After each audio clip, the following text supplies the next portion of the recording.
Hi, my name's Penny and today I wanted to talk about my top 10 TBR books. So this is another Strikeback Videoathon prompt, and once again I will leave the details of the hosts down below if you want to find out more about that. Okay, so in this video I'm just going to talk about my physical TBR. There's a lot of books that I want to read, both in terms of catching up with series, which I've already made some videos about, and also just random books that I have on my Goodread list that I would also like to get to, possibly even this year if I can wrangle it. But I do also have a goal this year to get down some of my physical TBR. At the moment I think I counted up and I have about 90 physical books at the moment that I haven't read, and I want to get that down. I haven't really made a plan for how much I want to get it down, but I want to get it down.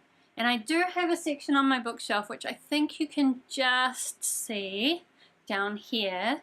So basically on my bookshelf, which I'm going to do a bookshelf tour later, but the top 3 shelves are ones that I have read, and just a little bit of this fourth row, and then the next 3 rows are ones that I haven't read, and then the bottom row is ones that I actually just need to sell or donate or do something with because I've read them and I didn't like them enough to keep. But today I'm just going to talk basically about these books because, as it turns out, it's 10 books. And these are basically the ones from the ones that I haven't read yet that I pulled out at the beginning of the year because I think I want to read them first. So let's go through them. So the first one is Illuminae by Amy Kaufman and Jay Kristoff. As you can see, I bought this because I saw it was on special. I don't actually know that much about what this book is about, other than the fact that it's quite mixed media. It's written with all transcripts and emails and random things, and everyone on BookTube just raves about it, so when I saw it was on special I thought I would grab it. It is really long, so I'm kind of keeping it aside for when there's a tome topple, and then I'll be able to read it, and hopefully some other people will be reading it too so I can read it with them. So then the next one on the shelf is Elantris by Sanderson. So as I said in my last video, I'm planning to go through and read all of Sanderson's stuff, and the one that I want to start with, well, I've read some stuff, but the one that I want to read next is Elantris. It's interesting because it doesn't look that long, but it is actually 600 and something pages, so this is another one that I might save for a tome topple. I think actually this shelf is ordered in terms of number of pages, because I think I was feeling quite organized at the start of the year and I did that. And again, if I'm honest, I don't actually know what Elantris is about, and I'm probably not going to try to find out. But knowing that it's Sanderson, even though it is one of his earlier works, so it might not be his best work, but I'm sure that it will still be great. Then the next book on the shelf is Big Little Lies by Leanne Moriarty. So I feel like with all of these I'm going to say I don't really know what it's about. Most of these I've bought when they were cheap, and that's why they're on my shelf. Otherwise I don't tend to buy books unless I have read them, but if they're cheap and I think they're interesting. I think actually this one my mum gave to me and she told me she didn't like it, but I know that lots of people say it's really great, so I want to read it. I think what happens in this, and if I'm wrong, well, that'll be entertaining for those of you who know. I think it's told like by some small town or some community, and it's told from the point of view of the person who has been killed, but you don't know who it was that's been killed. Something like that. It's another one, probably, that is, it's not quite long enough.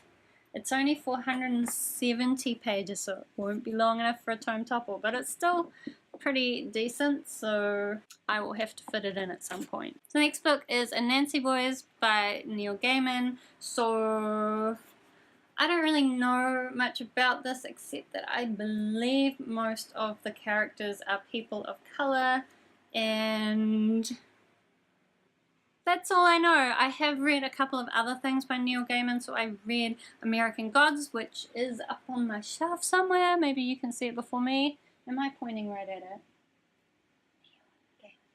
Over here, yeah. I have read that and I really loved American Gods. I also read Neverwhere and I didn't really like that as much. So I guess we'll find out whether this one goes on the favorites shelves or goes on the get rid of shelves. Next book is The Cold One by Christopher Pike. So I got this from a random secondhand bookshop out in a tiny town in the middle of nowhere in New Zealand. Christopher Pike was my favorite author as a teenager. This is one of his adult books though.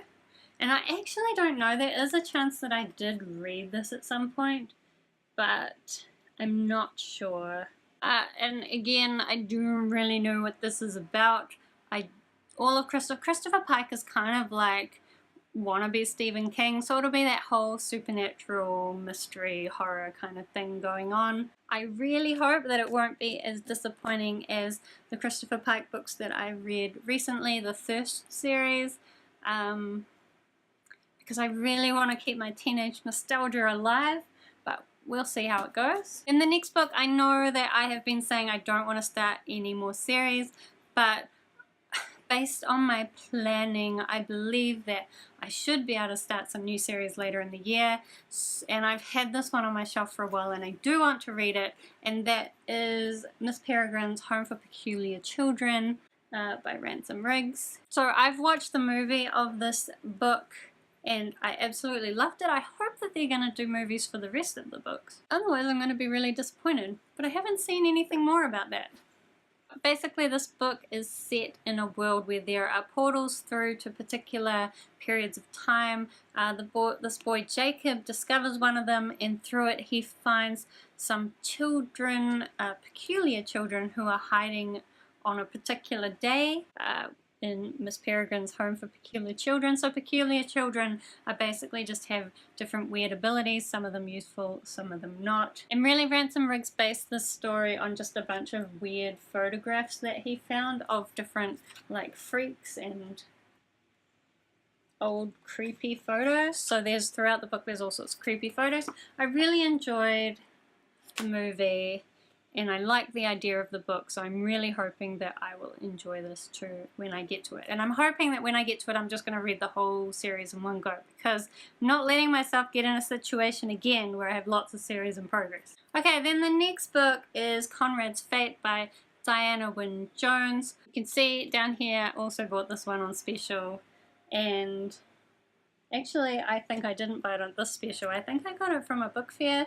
And again, this is one where I don't know anything about it except that Diana Wynne Jones is also the author of Howl's Moving Castle, and I haven't read Howl's Moving Castle. I do want to, but it wasn't at the book fair, was it? This was at the book fair, so I picked up this, and I guess we'll see what it's about. We'll see if I like it. And at some point, I guess I'll try to pick up Howl's Moving Castle as well. The next book that I am going to read would be Paper Towns by John Green. So I don't know how I feel about John Green. I think he has the best of intentions. I think the Vlogbrothers do some really great stuff. I did really love Looking for Alaska. It's my favorite book of his. The Fault in Our Stars, I almost liked, but you know, I'm just not really into romances, so it didn't really do it for me. And also I found the main character, whose name I have forgotten, there were just a few things she said that were kind of like internal misogyny, and I don't know that John Green realized that, and they just annoyed the hell out of me, so didn't really like them. An Abundance of Catherines I found kind of interesting, but the characters are just very annoying. And he always writes these particular kinds of teenagers that perhaps are really relatable for particular kinds of people, especially like I think that may have been the kind of teenager that he was or that his brother was, but it was definitely not the kind of teenager I was. So I always just find his characters a bit weird, and I'm like, are people really like this? Are they? Anyway, my mum bought me this for a present, so I'm going to read it and see whether it's one that I like. It might be. I do quite enjoy John Green's writing style. I just don't know if I like his characters and his plots. But I do think his writing style is pretty good and normally very easy to get through. So at least I know this will be a quick read. Okay, we're down to the last two and also the thinnest two. So the next one is Emily Strange, The Lost Days. So this is really thin and also like massive font and drawings through it. This is another book fair book. I do really love Emily Strange art. I think it's really great. I just really like kind of dark emo stuff. I was a bit old for the whole emo trend, but I was totally into it. So I am really keen to read this book and just enjoy that aesthetic. And then the last book on this shelf is The Hitchhiker's Guide to the Galaxy by Douglas Adams. So this is pretty much a classic sci-fi. When I was a teenager, I watched the TV series of Hitchhiker's Guide to the Galaxy, and I loved it. It was so great. I want to watch it again. I haven't watched the movie because I suspect it's been Americanized too much and I will hate it. But the TV series, I loved it. And so I'm really excited to read the book. I really hope that the comedy from the TV series carries well across to the book, although it's actually the other way around. The book came first, so hopefully the comedy came from the book and it will be enjoyable. I can't really see how it can have, so I'm really expecting to love this. Let's hope I won't be disappointed. So those are my top 10 TBR books. Let me know if you think any of those are particularly great and I should pick them up sooner rather than later, or if you think they're really terrible and maybe I should throw them onto that bottom shelf and get rid of them.